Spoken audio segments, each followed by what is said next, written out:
녹내장 수술에 대해서 흔하게 오해하시는 부분이 있습니다. 녹내장 수술을 하자고 환자분들한테 말씀드리면 어떤 분들은 녹내장이 수술로 완치가 되는가 보다 생각하시는 경우가 있습니다. 하지만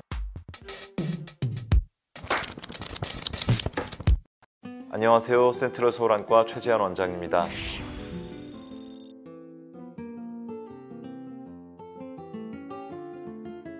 이번 시간에는 어떤 경우에 녹내장 수술이 필요한지에 대해서 함께 살펴보도록 하겠습니다. 녹내장의 1차적인 치료는 점한 약제를 사용해서 눈 속의 압력, 즉 안압을 떨어뜨리는 것입니다. 하지만 일부 녹내장에서는 약물 사용이나 레이저 치료만으로 안압이 잘 조절되지 않는 경우가 있습니다. 이런 경우에 녹내장 수술이 필요합니다. 녹내장 수술에 대해서 흔하게 오해하시는 부분이 있습니다. 녹내장 수술을 하자고 환자분들한테 말씀드리면 어떤 분들은 녹내장이 수술로 완치가 되는가 보다 생각하시는 경우가 있습니다. 하지만 바르게 기억하셔야 할 것은 녹내장은 관리하는 질환이라는 것입니다. 녹내장은 완치되는 질환은 아니고요. 따라서 녹내장 수술은 녹내장을 없애기 위한 수술이 아니고 안압을 보다 효율적으로 조절해서 녹내장이 더 잘 관리되도록 하기 위한 방법이라는 것입니다. 네, 우리 눈 속에는 방수라고 하는 액체가 차 있습니다.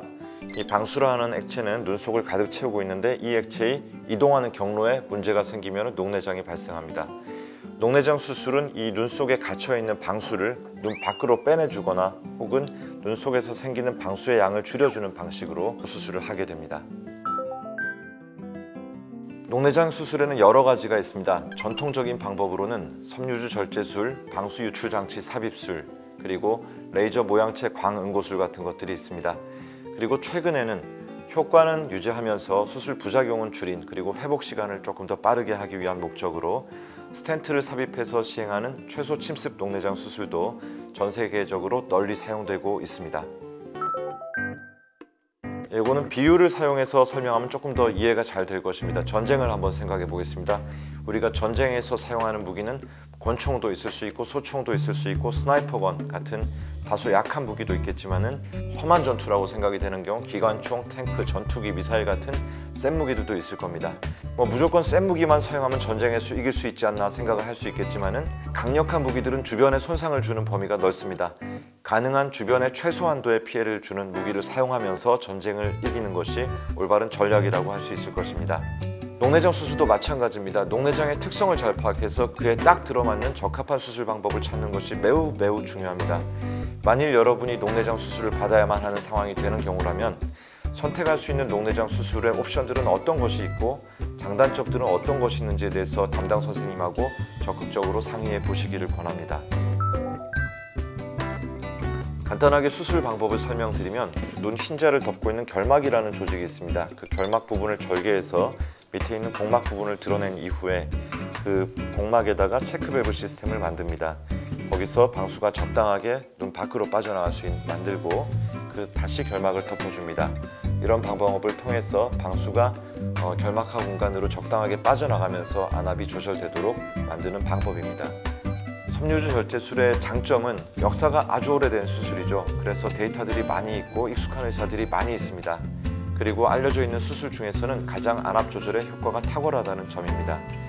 단점은 수술 후 시력 저하 기간이 긴 편이고 이물감이나 충혈 같은 부작용들도 환자들이 느끼는 불편감도 좀 큰 편입니다. 드물게는 지속적인 저안압이나 출혈 같은 중안압병증이 발생할 가능성이 상대적으로 높은 편이라는 점입니다. 방수 유출 장치 삽입술은 눈 안의 앞쪽 공간인 전방에서부터 눈 뒷부분까지 이어지는 특수한 장치를 설치하는 방법입니다.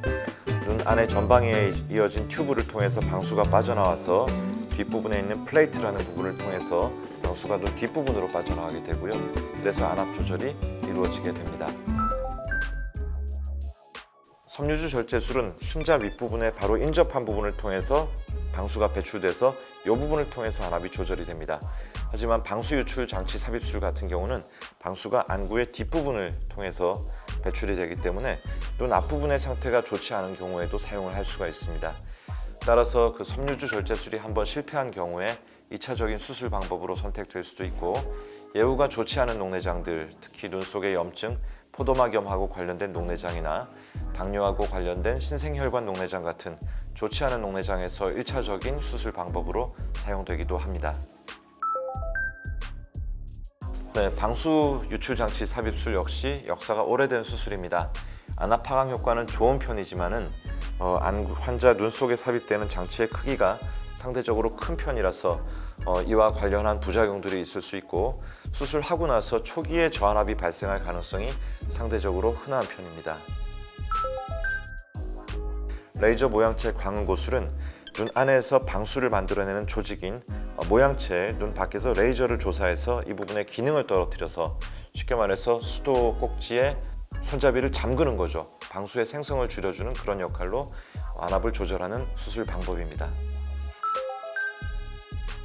레이저 모양체 광흥고술은 안구 바깥에서 절개 없이 특수한 레이저를 쏘는 막대기, 프로브라고 하는 저희가 막대기를 사용합니다. 막대기를 통해서 눈 속에다가 레이저를 조사하기 때문에 절개나 봉합이 필요하지 않은 장점이 있습니다. 단점은 수술하고 나서 결과가 개인별로 편차가 큰 편이고 이 수술에 익숙한 의사들도 그다지 많지 않습니다. 그리고 안압약을 모두 끊기 어려운 경우도 가끔 있고요. 매우 드물게는 저안압이나 이것으로 인한 안구 위축도 발생할 수 있다고 알려져 있습니다.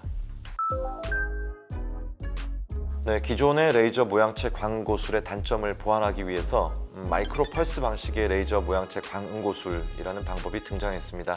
이 방법은 밖에서 레이저를 지속적으로 굉장히 강한 농도를 쏘던 기존의 방식에 비해서 단속적으로 레이저를 쐈다가 쉬었다가 쐈다가 쉬었다가 하는 방식으로 조직의 그 손상 정도를 최소화하기 위한 그런 방법들이 개발되어서 사용되고 있습니다. 네, 앞서 말씀드렸던 여러 종류의 전통적인 녹내장 수술들은 안압하강의 효율성에 비해서 안전성 면에서는 다소 부족한 부분들이 있었습니다. 특히 수술하고 나서 생기는 염증 반응이나 저안압 등 혹은 충혈과 충혈이나 이물감 등으로 인해서 수술 후 시력 저하가 적게는 2주에서 한 달 이상 지속되는 경우도 가끔 있어서 환자들의 삶의 질 저하 부분에서 문제가 되곤 했습니다. 네, 최소 침습 녹내장 수술은 전통적인 녹내장 수술의 효율성은 유지하면서도 부작용 부분은 크게 줄여서 안전성 부분을 개선한 방법들을 묶어서 일컫는 용어입니다. 최소 침습 녹내장 수술에서는 수술 후 염증 반응을 최대한 줄이기 위해서 생체 친화적인 미세한 스텐트를 사용하고 절개나 봉합 과정을 거의 없앤 것이 특징입니다. 최소 침습 녹내장 수술은 전통적인 수술 방법에 비해서 수술 후 회복 시간이 빠르고 심각한 합병증의 빈도가 낮습니다. 따라서 정도가 심하지 않은 녹내장 환자들에서 최근에는 1차 수술 방법으로 전 세계적으로 많이 선택되고 있습니다. 네, 전통적인 녹내장 수술법과 최소 침습 녹내장 수술을 비유를 들어서 설명하자면 복부 수술을 한다고 생각해 봅시다. 그때 우리가 여러 가지 옵션을 선택할 수 있을 겁니다. 배를 다 여는 개복 수술을 하느냐 아니면 복강경을 사용해서 수술을 하느냐 선택할 수 있겠죠. 차이점은 똑같은 목적은 달성을 했지만 개복 수술을 하는 경우에 많이 열었고 복강경 수술할 때는 적게 열었기 때문에 회복 기간이 빨라지는 장점이 있겠죠. 하지만 또 새로운 방법들은 또 익숙해지는 데 시간이 필요하고 또 거기에 얼마나 또 익숙한 의사들이 있냐 그런 부분은 또 단점이 될 수도 있을 것 같습니다. 또 한 가지 기억하셔야 할 것은 질환의 종류나 눈 상태에 따라서 최소 침습 녹내장 수술보다 전통적인 녹내장 수술이 더 적합하고 혹은 결과가 더 우월한 경우도 있습니다. 그래서 수술 방법에 대해서 상의를 할 때 무조건 이 방법이 좋아요, 저 방법이 좋아요 결정하는 것이 아니라 그런 방법의 선택은 녹내장 전문의한테 맡겨두시는 것이 옳다고 생각을 합니다. 네, 국내에 들어와 있는 최소 침습 녹내장 수술은 주로 스텐트를 사용하는 방법들이 들어와 있습니다. 젠 스텐트 삽입술이라는 것과 아이 스텐트 삽입술 두 종류가 있습니다. 두 수술의 적응증과 방법은 다소 다른 편입니다. 젠 스텐트의 경우는 스텐트가 눈의 안쪽 부분인 전방과 바깥 부분인 결막하 공간을 연결하는 통로를 만들어줍니다. 반면에 아이 스텐트는 스텐트가 눈의 안쪽인 섬유주에 위치해서 눈 안쪽에 위치하는 스텐트입니다. 눈 안쪽에 위치해서 방수 배출을 효율적으로 만들어줍니다. 네, 두 수술은 효과와 사후 관리 등에서도 차이가 있습니다.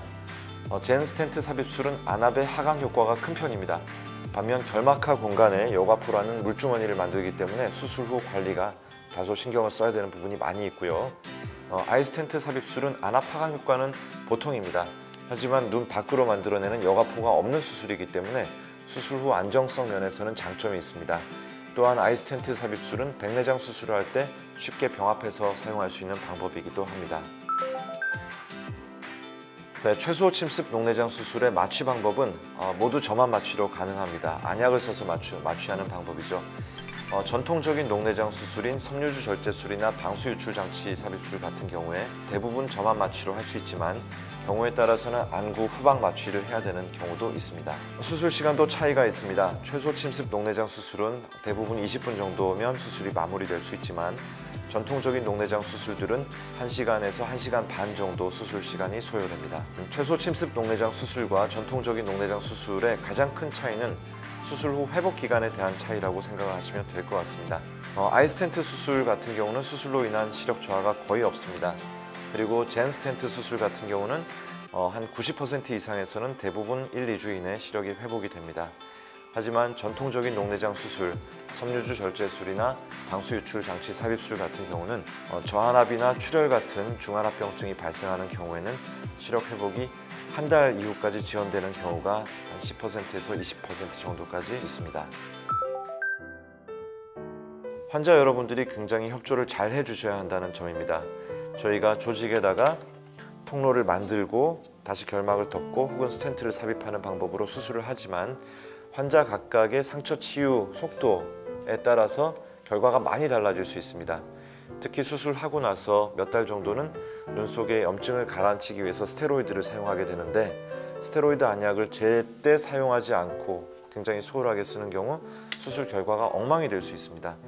저희가 흔하게 하는 얘기로 녹내장 수술은 수술하는 의사가 반의 역할을 하고 수술 후 관리를 하는 환자가 또 반의 역할을 한다, 그런 얘기를 하는 것처럼 환자분들도 수술 후 관리에 대해서 특히 약 사용법에 대해서 굉장히 잘 알고 지시를 따라 주셔야 합니다. 또한 그 수술 후 예상하지 못했던 합병증이 발생하는 경우가 가끔 있습니다. 그렇기 때문에 원래 외래 오시는 날짜 이전이라도 어떤 다른 문제가 발생하는 경우는 의료진과 적극적으로 커뮤니케이션 할 수 있는 루트를 알고 계셔야 합니다. 마지막으로 녹내장 수술은 한국 녹내장학회 소속 안과 의사들 중에서 다양한 수술에 대한 충분한 경험을 갖춘 분들한테 받으시는 것을 권해드립니다. 한국 녹내장학회 홈페이지에서 더 많은 정보들을 찾으실 수 있습니다.